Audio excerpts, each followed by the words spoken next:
സാധാരണ ടോയ്ലറ്റ് സോപ്പുകൾ ഉണ്ടാക്കുന്നതിനേക്കാൾ 10 ഇരട്ടി ലാഭത്തിൽ വീട്ടിൽ തന്നെ ചെയ്യാവുന്ന ഒരു പ്രീമിയം ബിസിനസ് പരിചയപ്പെടാം നമുക്ക്. അതാണ് ഷേവിംഗ് സോപ്പ് നിർമ്മാണം. വിപണിയിൽ വലിയ കോർപ്പറേറ്റ് ബ്രാൻഡുകൾ ഉണ്ടെങ്കിലും പ്രകൃതിദത്തവും കെമിക്കൽ കുറഞ്ഞതുമായ ഷേവിംഗ് സോപ്പുകൾക്ക് ഇന്ന് വിപണിയിൽ വലിയ ഡിമാൻഡാണ്.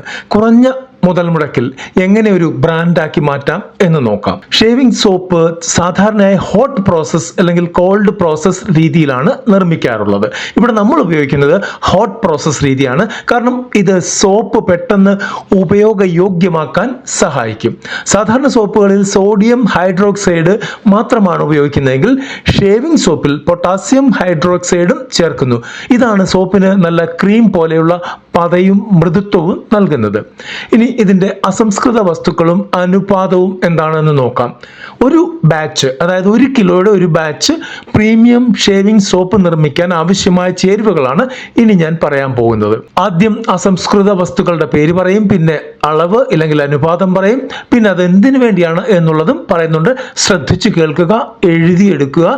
നിങ്ങൾക്ക് ഒരു തവണ കിട്ടിയില്ലെങ്കിൽ ഒന്ന് ബാക്ക് അടിച്ചിട്ട് വീണ്ടും കേട്ട് എഴുതിയെടുക്കുക. ആദ്യം വേണ്ടത് സ്റ്റിയറിക് ആസിഡ് ആണ്. 400 ഗ്രാം വേണം, അതായത് മൊത്തത്തിന്റെ 40% വേണം.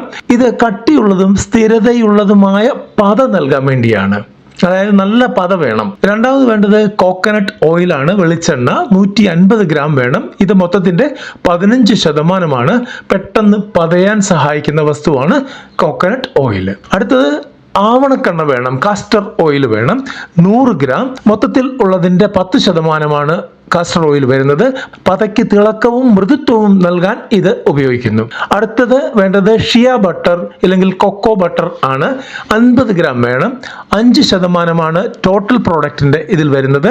ചർമ്മത്തിന് ഈർപ്പവും സ്ലിപ്പ് ഗ്ലൈഡ് ചെയ്യാൻ വേണ്ടിയിട്ട് നൽകാൻ വേണ്ടിയിട്ടുള്ള പ്രോഡക്റ്റ് ആണ് ഇത്. പിന്നെ വേണ്ടത് സാധാരണ ശുദ്ധജലം, ഡിസ്റ്റിൽഡ് വാട്ടർ ആയിരിക്കണം. 250 ഗ്രാം ആണ് വേണ്ടത്. ടോട്ടൽ പ്രോഡക്റ്റിന്റെ 25% നമ്മൾ ഇത് ഉപയോഗിക്കുന്നത്. ഇത് രാസപ്രവർത്തനത്തിന് വേണ്ടിയാണ് ഇത് ഉപയോഗിക്കുന്നത്. പിന്നെ വേണ്ടത് പൊട്ടാസ്യം ഹൈഡ്രോക്സൈഡ്, സോഡിയം ഹൈഡ്രോക്സൈഡ്. ഇത് ലെയർ കാൽക്കുലേറ്റർ അനുസരിച്ച് ഏകദേശം 10 തൊട്ട് 12% വരെയാണ് വേണ്ടത്.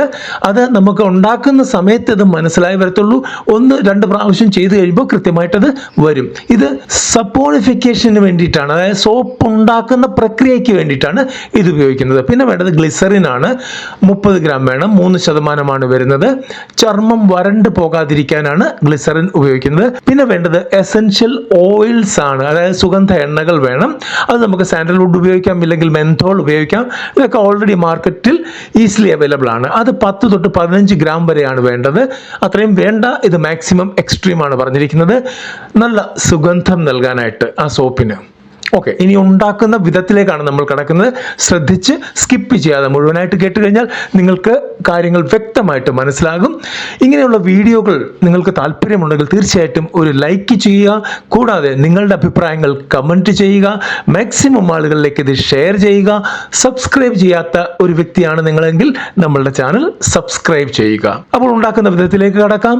സുരക്ഷാ മുൻകരുതലുകൾ എടുത്തുകൊണ്ട് വേണം ഇത് ചെയ്യാനായിട്ട്. പ്രത്യേകിച്ച് കുട്ടികളൊക്കെ ഉണ്ടെങ്കിൽ ശ്രദ്ധിക്കുക. ഗ്ലൗസ് വേണം നമുക്ക്, മാസ്ക് വേണം നമുക്ക്, ഒരു വലിയ കണ്ണട വേണം. ഇത്രയും കാര്യങ്ങൾ നമ്മൾ ഉപയോഗിച്ചിരിക്കണം. അതുപോലെ തന്നെ ഇത് കൈകാര്യം ചെയ്യുമ്പോൾ വളരെ ശ്രദ്ധിച്ചു വേണം ചെയ്യാനായിട്ട്. ലായനി തയ്യാറാക്കുന്ന സമയത്ത് ഡിസ്റ്റിൽഡ് വാട്ടറിലേക്ക് പതുക്കെ നമ്മൾ KOH NaOH രണ്ടും ചേർത്ത് ഇളക്കുകയാണ് ചെയ്യുന്നത്. KOH എന്ന് പറഞ്ഞു കഴിഞ്ഞാൽ പൊട്ടാസ്യം ഹൈഡ്രോക്സൈഡ്, NaOH എന്ന് പറഞ്ഞു കഴിഞ്ഞാൽ സോഡിയം ഹൈഡ്രോക്സൈഡ്. ഇത് രണ്ടും ചേർത്ത് ഇളക്കുകയാണ് ചെയ്യുന്നത്. തീ പിടിക്കാത്ത പാത്രമാണ് ഇവിടെ ഉപയോഗിക്കേണ്ടത്, കാരണം മറ്റൊന്നുമല്ല, ഈ ലായനി ചൂടാകും. എന്നിട്ട് നന്നായിട്ട് ഇളക്കിയതിനു ശേഷം തണുക്കാൻ വയ്ക്കുക. ഇനി എണ്ണകൾ എങ്ങനെയാണ് ചൂടാക്കേണ്ടത്? സ്റ്റിയറിക് ആസിഡ്, വെളിച്ചെണ്ണ, ആവണക്കെണ്ണ, ബട്ടർ എന്നിവ ഒരു പാത്രത്തിൽ ചെറു ചൂടിൽ ഉരുക്കിയെടുക്കുകയാണ് വേണ്ടത്. ഇനി ഇതിന്റെ മിക്സിംഗ് ആണ് വരുന്നത്. എണ്ണയുടെയും ലായനിയുടെയും ചൂട് ഏകദേശം തുല്യമാകുമ്പോൾ, അതായത് ഒരു 60-70 ഡിഗ്രി ലെവലിലോട്ട് വരുമ്പോൾ ലായനി എണ്ണയിലേക്ക് ഒഴിച്ച് ഹാൻഡ് ബ്ലെൻഡർ ഉപയോഗിച്ച് നന്നായിട്ട് ഇളക്കണം. നേരെ തിരിച്ചല്ല ഒഴിക്കേണ്ടത്, ലായനി എണ്ണയിലേക്കാണ് ഒഴിക്കേണ്ടത്. ഈ മിശ്രിതം ഒരു ഡബിൾ ബോയിലറിൽ വെച്ച് നന്നായിട്ട് തിളപ്പിച്ചെടുക്കുക. ഇത് ഈ ഒരു മിശ്രിതം നമ്മളുടെ വാസലിന്റെ പരുവമാകും, അതായത് ആ ഒരു കട്ടി കൂടി വരുന്ന ഒരവസ്ഥയിലേക്ക് എത്തും. ചൂട് കുറയുമ്പോൾ നമുക്ക് ഗ്ലിസറിനും സുഗന്ധത്തിനായുള്ള നമ്മളുടെ എസൻഷ്യൽ ഓയിലുകൾ ഉണ്ടല്ലോ, അതെല്ലാം കൂടെ ചേർത്ത് നമുക്ക് നന്നായിട്ട് ഒന്നുകൂടെ ഇളക്കാം. ഈ ചൂടോടുകൂടെ തന്നെ നമുക്ക് റൗണ്ട് ഷേപ്പിലുള്ള മോൾഡുകൾ കിട്ടും. ഓൾറെഡി മാർക്കറ്റിൽ അവൈലബിൾ ആണ് ഇതെല്ലാം. മോൾഡിന്റെ വേണമെങ്കിൽ ഞാൻ ലിങ്ക് ടാഗ് ചെയ്തേക്കാം. അത് ഫ്ലിപ്കാർട്ടിൽ നിന്നും ആമസോണിൽ നിന്നും ഒക്കെ കിട്ടുന്നുണ്ട്. അത് നിങ്ങൾക്ക് അവിടുന്ന് വാങ്ങിക്കുന്നതായിരിക്കും ഏറ്റവും നല്ലത്. ആവശ്യമുള്ളവർക്ക് വാങ്ങിക്കാവുന്നതാണ്. ഓക്കെ, ഈ മോൾഡിലേക്ക് ഒഴിച്ചതിന് ശേഷം നന്നായിട്ട് തണുത്ത് കഴിയുമ്പോൾ നമുക്ക് അതിൽ നിന്നെടുത്ത് പാക്ക് ചെയ്യാവുന്നതാണ്. അപ്പോൾ നമ്മുടെ പ്രൊഡക്ഷൻ ലൈൻ ഏതാണ്ടൊക്കെ കൃത്യമായിട്ട് പറഞ്ഞു കഴിഞ്ഞു. ഇനി നിർമ്മാണ ചെലവും ലാഭവുമാണ് പറയാൻ പോകുന്നത്. ഇത് അപ്രോക്സിമേറ്റ് ആണ് പറയുന്നത്. മാർക്കറ്റ് ഏറിയും കുറഞ്ഞുമിരിക്കും. ഞാൻ പറയുന്ന വിലയായിരിക്കില്ല ചിലപ്പോൾ നാളെ മാർക്കറ്റിൽ ചെല്ലുമ്പോൾ. അങ്ങനെ ആകുമ്പോൾ നിങ്ങൾ ആ ഒരു വില വെച്ചാണ് ഇതിനെ കാൽക്കുലേറ്റ് ചെയ്യേണ്ടത്. 2026 ഏകദേശ വിപണി നിരക്കനുസരിച്ചാണ് ഇത് പറയുന്നത്. 100 ഗ്രാം സോപ്പിന്റെ നിർമ്മാണ ചെലവാണ് ഇവിടെ പറയുന്നത്. റോ മെറ്റീരിയൽസ് വരുമ്പോൾ 25 രൂപ തൊട്ട് 35 രൂപ വരും. പാക്കേജിങ് വരുമ്പോൾ അത് പ്രീമിയം പേപ്പർ ബോക്സ് അല്ലെങ്കിൽ അലുമിനിയം ടിന്നിലാണ് പാക്ക് ചെയ്യുന്നതെങ്കിൽ 15 രൂപ തൊട്ട് 25 രൂപ വരും. മറ്റ് ചെലവുകൾ വരുന്ന നമ്മുടെ ലേബർ, കറണ്ട്, അങ്ങനെയുള്ള ചെലവുകളൊക്കെ വരുമ്പോൾ 5 രൂപ വരും. ഏകദേശ ഉൽപാദന ചെലവ് 100 ഗ്രാമിന് 45 രൂപ തൊട്ട് 65 രൂപ വരെ വരും. ആ ഒരു രീതിയിൽ നിങ്ങൾ 1 കിലോയുടെ കാൽക്കുലേറ്റ് ചെയ്ത് നോക്കുക. ഇനി ഇതിന് MRP എങ്ങനെ ഇടും? നമ്മുടെ സാധാരണ വിപണിയിൽ ഇതുപോലെയുള്ള ഷേവിംഗ് സോപ്പുകൾക്ക് 150 രൂപ മുതൽ 350 രൂപ വരെ വില വരുന്നുണ്ട്. പ്രകൃതിദത്ത ഉൽപ്പന്നങ്ങളുടെ കാര്യമാണ് പറഞ്ഞത്. നല്ല പ്രീമിയം വില തന്നെ ഇതിന് ഈടാക്കാവുന്നതാണ്. ഇനി ഹോൾസെയിൽ വില 100 മുതൽ 120 രൂപ വരെ ഹോൾസെയിൽ വിലയ്ക്ക് നമുക്ക് കടക്കാർക്കും വിതരണക്കാർക്കും കൊടുക്കാൻ പറ്റും. പ്രതീക്ഷിക്കുന്ന ലാഭം എന്തായിരിക്കും? ഒരു സോപ്പിൽ നിന്ന് 40 രൂപ തൊട്ട് 80 രൂപ വരെ ലാഭം കിട്ടാൻ സാധ്യതയുണ്ട്. ഇതാണ് നമ്മൾ പ്രതീക്ഷിക്കുന്ന ലാഭം. ഓക്കെ, ഇനി ഇതിന് എന്തൊക്കെയാണ് ലൈസൻസുകൾ വേണ്ടത് എന്ന് നോക്കാം. ഇതൊരു കോസ്മെറ്റിക് ഉൽപ്പന്നമായതിനാൽ ഇനി പറയാൻ പോകുന്ന ലൈസൻസുകൾ നിർബന്ധമായിട്ടും എടുത്തിരിക്കണം. ഒന്ന്, കോസ്മെറ്റിക് മാനുഫാക്ചറിംഗ് ലൈസൻസ് വേണം. നമ്മുടെ സംസ്ഥാനത്തെ ഡ്രഗ്സ് കൺട്രോൾ ഡിപ്പാർട്ട്മെന്റിൽ നിന്ന് ഇത് നേടിയിരിക്കണം.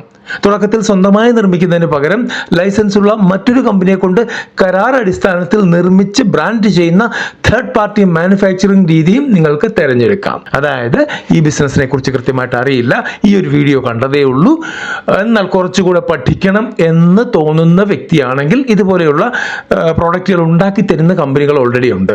അവരുമായിട്ട് ബന്ധപ്പെട്ട് അവരുടെ പ്രോഡക്റ്റ്, അവർ ഉണ്ടാക്കി തരുന്ന പ്രോഡക്റ്റ് എടുത്തിട്ട് നമ്മളുടെ ബ്രാൻഡ് ചെയ്ത് നമുക്ക് ആദ്യം വിൽക്കാം. മാർക്കറ്റിൽ സ്റ്റേബിൾ ആയി കഴിയുമ്പോൾ നമുക്ക് സ്വന്തമായിട്ട് നമ്മുടെ ബ്രാൻഡ് ഇറക്കാൻ പറ്റും. പലരും അങ്ങനെയാണ് ചെയ്തിരിക്കുന്നത്. ഇന്ന് കേരളത്തിൽ ഓടുന്ന ഏറ്റവും വലിയൊരു ബ്രാൻഡ് അങ്ങനെയാണ് അവരുടെ തുടക്കത്തിൽ ചെയ്തിരുന്നത്. ഇന്ന് കോടികളുടെ സെയിലാണ് അവർക്ക് ഉള്ളത്. അത് സോപ്പാണ്, ടോയ്ലറ്റ് സോപ്പാണ്. ഓക്കെ, ഇനി അടുത്ത രജിസ്ട്രേഷൻ വേണ്ടത് MSMEയുടെ രജിസ്ട്രേഷൻ ആണ്. സർക്കാർ ആനുകൂല്യങ്ങൾ ലഭിക്കാൻ വേണ്ടിയിട്ട് MSME രജിസ്ട്രേഷൻ തീർച്ചയായിട്ടും നമ്മൾ എടുത്തിരിക്കണം. ഈ പറയുന്ന കാര്യങ്ങളുടെ എല്ലാം വീഡിയോകൾ നമ്മളുടെ ചാനലിൽ ഓൾറെഡി ഉണ്ട്. എങ്ങനെ എടുക്കണം, എന്ത് ചെയ്യണം എന്നുള്ളത് അവിടെ നിന്ന് നിങ്ങൾക്ക് മനസ്സിലാക്കാവുന്നതാണ്. ഇനി അടുത്ത GST രജിസ്ട്രേഷൻ എടുത്തിരിക്കണം വിൽപ്പന നടത്തുന്നതിന്. ഇനി വേണ്ടത് ട്രേഡ് മാർക്കാണ് വേണ്ടത്. നിങ്ങളുടെ ബ്രാൻഡ് പേര്, അതായത് നിങ്ങൾക്കൊരു പ്രത്യേക ബ്രാൻഡിന് ഒരു പേരുണ്ടായിരിക്കുമല്ലോ, അതാരും അടിച്ചുകൊണ്ട് പോകാതിരിക്കാൻ ട്രേഡ് മാർക്ക് എടുത്തിരിക്കണം. ഇനി നമ്മളുടെ പ്രോഡക്റ്റിന്റെ ബ്രാൻഡിങ്ങും പാക്കേജിങ്ങും ഇന്നിപ്പോൾ നിങ്ങൾക്കറിയാം. അതായത് സാധാരണ ചുമ്മാ ഒരു പ്രോഡക്റ്റ് ഒന്നും ഉണ്ടാക്കിയിട്ട് ആർക്കും അത് വലിയ താല്പര്യമൊന്നും കാണത്തില്ല. പ്രോഡക്റ്റ് നല്ലതാണോ എന്ന് നോക്കുന്നതിന് മുമ്പ് തന്നെ ആളുകൾ നോക്കുന്നതിൻ്റെ പാക്കിങ് ഇല്ലെങ്കിൽ അതിൻ്റെ ബ്രാൻഡിങ് ആണ്. ഈ ബ്രാൻഡിങ്ങും പാക്കിങ്ങും കറക്റ്റ് ആണെങ്കിൽ പ്രോഡക്റ്റ് വാങ്ങിക്കൊണ്ട് പോകും. അതിനുശേഷം മാത്രമാണ് അതിൻ്റെ ഗുണമേന്മ അവർ നോക്കുന്നത്. നല്ലതാണെങ്കിൽ തീർച്ചയായിട്ടും റിപ്പീറ്റ് ചെയ്ത് അവർ വാങ്ങിക്കും. അപ്പോൾ നമ്മൾ ബ്രാൻഡിങ്ങിലും പാക്കിങ്ങിലും നല്ല ശ്രദ്ധ ചെലുത്തേണ്ടതായിട്ടുണ്ട്.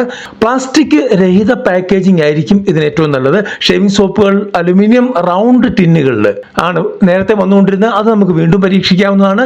പരിസ്ഥിതി സൗഹൃദ കാർഡ്ബോർഡ് ബോക്സുകളിലും നമുക്കിത് പാക്ക് ചെയ്ത് കൊടുക്കാൻ പറ്റും.